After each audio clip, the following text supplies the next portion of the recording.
Hello everybody and welcome to the race notebook for the 2021 Hungarian Grand Prix. And you know, for a circuit where you can't overtake, this place actually brings up some great races now and again. And I thought we wouldn't start where we normally do at Mercedes and Red Bull, talking about all those guys who are going to win the championship. I thought we'd start in the heart of where we had the fight for the win today, because it was one of those Grand Prix that you only get 1 or 2, 3 times a year maybe. Those crazy races where somebody's going to win who is not in the championship. And with the best will in the world for Sebastian Vettel, Aston Martin, and Esteban Ocon and the Alpine team, the Flash name with their Flash road cars for Renault. This is basically Renault who won today. Remember them? Yeah. It wasn't, you know, they're not in the World Championship. Esteban Ocon's not in the World Championship. Even Fernando Alonso's not in the World Championship. I don't mean for the win. They're certainly in the World Championship for points. And Alpine are in the World Championship for constructors' points, which they have done amazingly well today. It's such a tight fight for P5, and maybe even more in the constructors, between the three A's, Alpine, Aston Martin and AlphaTauri. So a win like this, and the points indeed for Fernando Alonso, means a huge amount, millions and millions. And it means that that man on the right, JD, tall guy on the right, talking to the guy in the check shirt, yes, will get to keep his job, basically, because we've seen what happens when you don't deliver at Renault. Cyril Abiteboul, and you're the boss.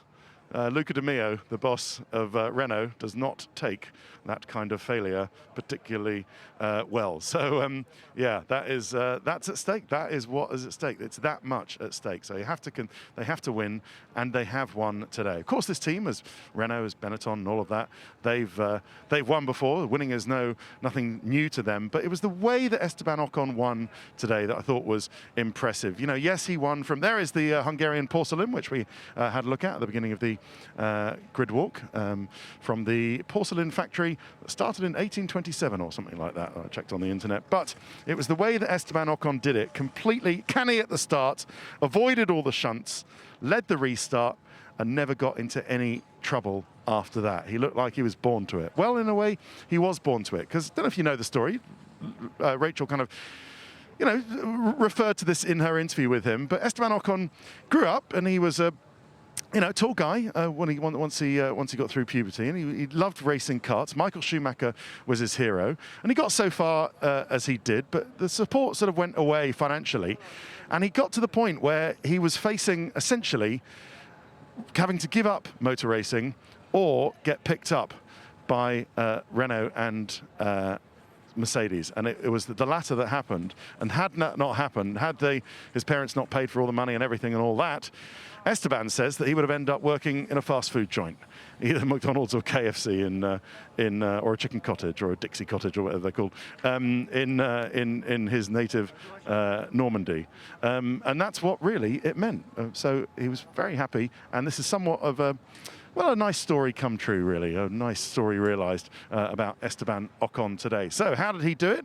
And does he owe Nicholas Latifi a little carafe de vin rosé? I think he does, because it was Nicholas Latifi who held up everybody, who allowed Sebastian Vettel and Esteban Ocon to secure that first and second. Not only was it Fernando Alonso, of course, who held up Lewis Hamilton, which meant that they weren't troubled. The top two, Esteban Ocon and Sebastian Vettel, weren't troubled by Lewis Hamilton. Surely would have done, given him a couple more laps.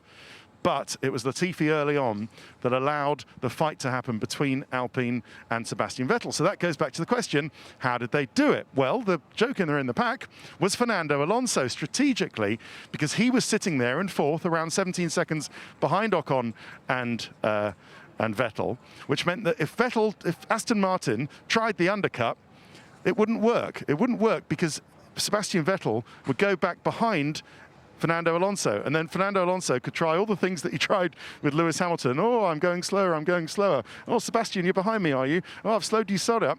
So that when Esteban Ocon pitted, he would regain the lead very easily. Aston Martin knew that, and there was nothing they could do about it until the point they thought, you know what, Fernando's going to be slow with his tyres. If something does happen, you're right, Otmar, we're going to be able to get around it. So they tried, and it was Sebastian Vettel, it was Aston Martin's poor stop with a problem on the left rear where it's just one of these things, no one to blame, it's just one of these things happens, which lost them the Grand Prix. And they knew that. And it was the faster car today. Sebastian Vettel said it on the radio. He said, look, we had the faster car, but we didn't manage to do it, so he was frustrated. So that was how Esteban Ocon managed to do it. They had a great pit stop for him, for Ocon, and then Fernando Alonso did his bit holding up Lewis Hamilton so that those two weren't troubled. Fernando is the reason you won, Ocon's engineer said to him on the radio afterwards, and Ocon said, what a legend. So man of the day was Fernando Alonso. Did you think this was the best race of the season so far? Kind of think it was. What else have I got to say about Alpine? I don't know who we're waiting for. I think one of the two drivers is going to come back out. I think Ocon's going to come out and talk to our friends on the other side. But yeah, so Fernando Alonso finished 5th. Esteban Ocon was the winner of his first Grand Prix. And it was a canny at the start for Ocon, avoided the chaos, led the restart, held off Sebastian Vettel strongly. Better pit stop for the Alpine crew at 2.4 seconds as opposed to almost 4 seconds for Aston Martin, enabled him to keep the lead. Fernando versus Lewis Hamilton was absolutely brilliant. What I hoped that we'd get when they were teammates at McLaren in 2007, and then when Fernando left McLaren at the end of 2007 after all the unpleasantness, then we hoped that that Hamilton and Alonso, the best of their eras, would get to have the kind of fight that we saw today. And it goes, doesn't it? It goes Senna, it goes Schumacher, it goes Alonso, it goes Hamilton and Vettel. And we never really got to see enough, I thought, of the see his 6'2" frame. Also, maybe he's even 6'3", but so happy for old Esteban. That's Steve and Steve there, really, isn't it? As well as Mr. Steve. So well done to them. Fernando and Lewis, absolutely brilliant. And on lap 65, Lewis got past. Fernando was unlucky, really, because he was dropped to P7 with all the chaos, and that meant that that was where he was fighting back to be him around P5 anyway. Let's tell you what's going on at Aston Martin, then we'll move essentially slowly towards Mercedes. We'll take a break. They're gutted. They're absolutely gutted because they could and possibly should have won today. Well, should have doesn't mean anything. They could definitely have won today. They were saved. Sebastian Vettel early on, he's second. Lance Stroll was a DNF and a 5-place grid penalty for Belgian Grand Prix. Sebastian Vettel was saved by a bad start. He chased Esteban Ocon, so he made a duff start, dropped down the order, which is actually just what the doctor ordered, and he avoided all the chaos. Then he started was P2, chased Esteban Ocon for the whole race of P1 until lap 38, then pitted, slow stop for the left rear, cost about a second, which negated the undercut. I tried the whole race, said Sebastian. We were quicker, but we were very frustrated. As for Lance Stroll, went into turn 1 too hot, hit Charles Leclerc, and took himself and the Ferrari out. And for his troubles, he gets the 5-place penalty on the grid for the Belgian Grand Prix next time out. So bad luck, Aston Martin. I know they'll tell you that they're all happy and everything, being P2. Another P2 for Sebastian Vettel. But as I said on the telly in the middle of the race, these are the days that Sebastian Vettel was hired for. These are the days, and these crazy races, that they might be able to win a race. And it hasn't managed to happen. A little slip on a wheel gun, a little strategic double, a deuce thrown by a trap where Alpine held all the cards, and meant that they couldn't really do it today. But well done, good effort by everybody here. They deserve P2 at least. Could have been a win, but that tells you everything about how well they did today. Right, McLaren, and well, an odd day really, because Lando Norris was hit by Valtteri Bottas and crashed into Max Verstappen, took all of them out. Well, he got back to the pit stop, had a slow pit stop while they changed his nose, but the damage was too much on his car, so it's a DNF. But Daniel Ricciardo looked like he might be able to rescue something. He got caught. He did get caught up in the lap 1 chaos and the shuffle, rejoined P13, well down from his grid slot, got damage as well. He had damage as well, and rejoined. Then got stuck behind various other slow drivers. Got stuck behind the Williams. Got stuck behind with Max Verstappen. Couldn't overtake, and then in the end, it looked like he might get 10th or at least 11th. But then Kimi Räikkönen overtook Danny Rick towards the end on new soft tyres. So that is a little bit frustrating that Danny Rick dropped down to P12. So unfortunately for him. So it's absolutely no points for McLaren. And while that doesn't threaten their place in the Constructors' Championship. It is annoying after a promising qualifying. Right, Red Bull, they called Max Verstappen's a valiant effort towards the end of the race afterwards. As you know, he got spun off by a different Mercedes this week, Lando Norris's, who was hit by Valtteri Bottas. And they fixed the damage. They fixed some of the damage under the red flag, but they couldn't fix the floor because, well, I did think they ran out of time in the end, but they fixed whatever they could. It was a lot of pipes. That was the thing. I think they fixed the mission critical stuff, which was a lot of pipes in the radiators on the left-hand side, no, on the right-hand side of the Red Bull, and that's what they needed to do quickly. Otherwise, the car wasn't even going to make it to the restart. Never mind any of the niceties, the aero niceties. But what could they do? I mean, they could race from there, but he was down, 100 points of downforce or whatever it was. I'm sure we'll hear midweek once the team totted all up. And did very well with a recovery, although was stuck behind Mick Schumacher and raced him in a very sort of entertaining way. Schumacher against Verstappen, Mick Schumacher against Max Verstappen. But after clearing the Haas, he was 32 points behind his championship rival, Lewis Hamilton. That's why Max Verstappen was 10th today, and Lewis Hamilton was on the podium. It was an early bath for Sergio Perez. He was hit and taken out in the Bottas-Lando Schmozzle at the start, and that's a DNF for Checo. And with engines going down aplenty here at Red Bull Racing, they are saying that it could. Christian Horner says, look, all of this, and I know we have to take, they're hurt at the moment. We have to take all of this with a, well, we'll see when it happens kind of attitude. They're saying that all of these accidents that aren't their fault could cost them this year's World Championship. It's as heavy as that. Well, we'll see, but I think they are so motivated to hit back in Spa. It's kind of a halfway home race for Max Verstappen, as well as, because his mum's Belgian, as well as all the Dutch army that comes there. But then they've got the Zandvoort straight after Spa. So I think they are so motivated to destroy anyone in their path when they've been destroyed the people who've been destroyed in other people's paths today. Otherwise, in every way, not their fault. They were cannoned into, weren't they, today? Now, Mercedes, and if I didn't say, it was Max Verstappen 10th and Sergio Perez DNF. Third, well, you might have heard Christian Horner saying, I want some recompense. I want a break under the budget cap to pay for all the damage. That would require, in the middle of a season, every team to agree to that. And is Toto Wolff and Mercedes going to agree to that? No, they're not. So good luck with that, Christian. It's not going to happen. Third for Lewis Hamilton, and a DNF and a 5-place penalty for Valtteri Bottas for Spa. Valtteri Bottas locked up and hit Lando Norris, who hit Max Verstappen and Sergio Perez. You know this already, took them all out. Misjudged it, said Valtteri. Well, it was quite a big misjudgment, and he'll be a bit embarrassed about that, because he's better than that, Valtteri. But that was a bit of a boo-boo, even though there might be extending circumstances in a greasy track in the wet. And he hasn't really had too much time testing that car in the wet. But Lewis Hamilton had to be so careful in his fight back. He was looking good early on, but was a little bit annoyed with the team, it sounded, that they didn't pit him under the... He looked good when everybody else's rivals were taken out. A bit annoyed with the team when they didn't pit him under the formation lap after the red flag.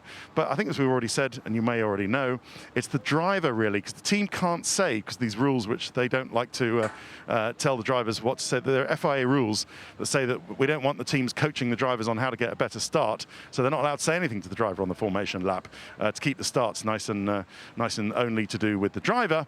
And that means that it's up to the driver to say, I'm coming in.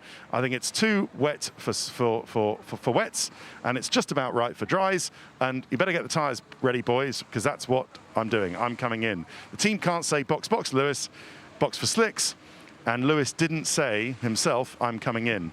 So I think 50-50 on the blame game between the strategy team here and Lewis Hamilton. They didn't do that, and he had that weird thing where he took the start himself. The other thing, of course, had Lewis boxed and then came in, everybody else would have passed him in the pit lane, and they think here at Mercedes he would have only rejoined between 8th and 10th.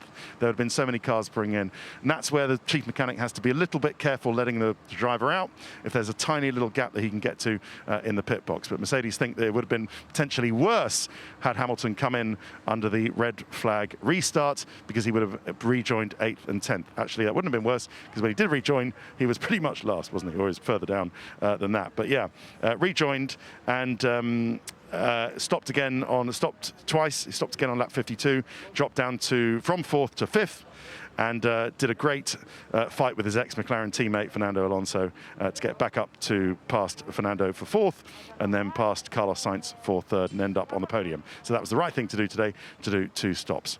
Right, that is about it. What was for the first half? What was it? I was going to say, yeah, I wrote down something interesting that Toto Wolff said when he said that karma. You know about karma, maybe we shouldn't have taken full points today. While you ponder that, we'll take a break. More Notebook in a bit.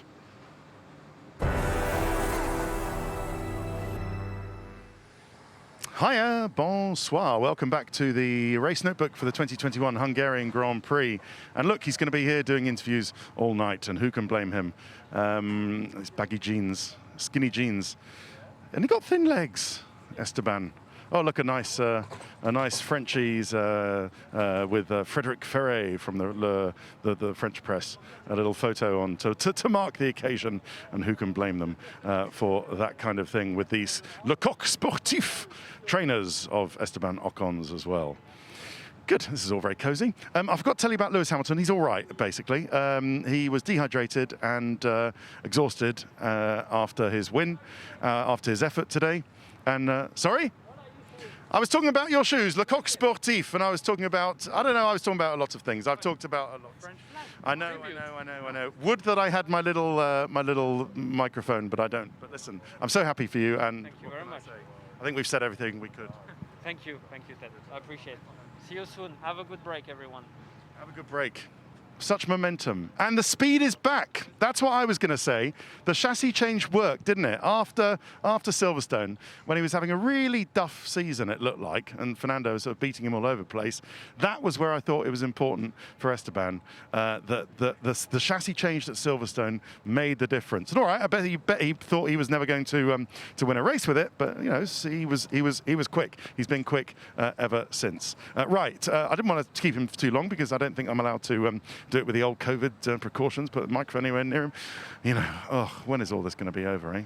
AJD, would have loved to interview him just then, but I would have got shouted at again. Right, let's do Ferrari, shall we? Charles Leclerc was a DNF, Carlos Sainz was 4th.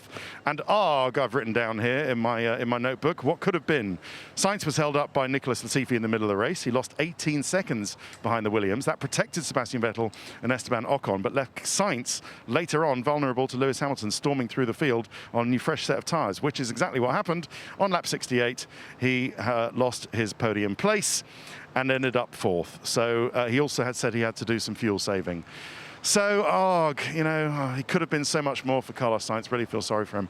Had the cards been different, he would have definitely been on the podium and could have been a little bit more as well. But Charles Leclerc was a DNF after he was taken out by Lance Stroll at the start. Right, AlphaTauri. And this is an interesting one because from 5th on the grid, 6th for Pierre Gasly is not too bad. But AlphaTauri moved down from 5th to 7th in the Constructors' Championship today because Alpine, of course, and Aston Martin have scored so many points. So, you know, remember the 3 A's that I was talking about for 5th in the Constructors' Championship between AlphaTauri, Aston Martin and Alpine? It's AlphaTauri who've been the big losers today, even though both drivers scored points. So Pierre Gasly was P5 on the grid. He was 12th at the end of the first lap. He went wide because had to go wide because of the Valtteri Bottas-inspired accidents, but fought back very nicely. Was eased past Yuki Tsunoda, who had a good start. Took advantage of all the chaos early on and ran P5 and P6. But then they told Yuki to let Pierre Gasly through, which he did, but then complained that Gasly wasn't going fast enough and was compromising Yuki's own race. Yuki didn't have to worry because actually he wasn't really challenged at the end.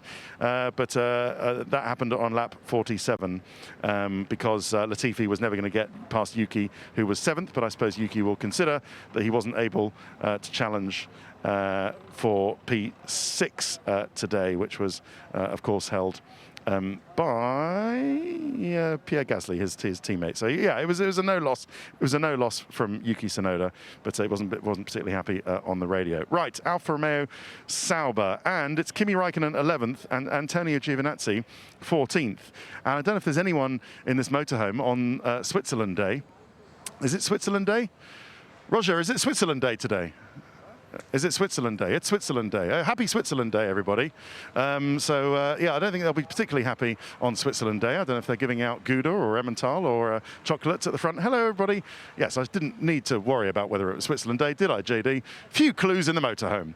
But I can't think of a day when Alfa Romeo Sauber, of course, Swiss team, would have had a worse race.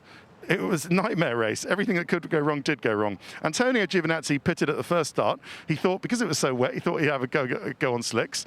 Okay, wrong. Then he came in on the chaos lap at the end of it, changed to wets again, and then was already last, and then was the red flag. Had he stayed out, all right, they didn't know there was going to be a red flag when he could have had that tyre change for free, then he wouldn't have lost quite so many places.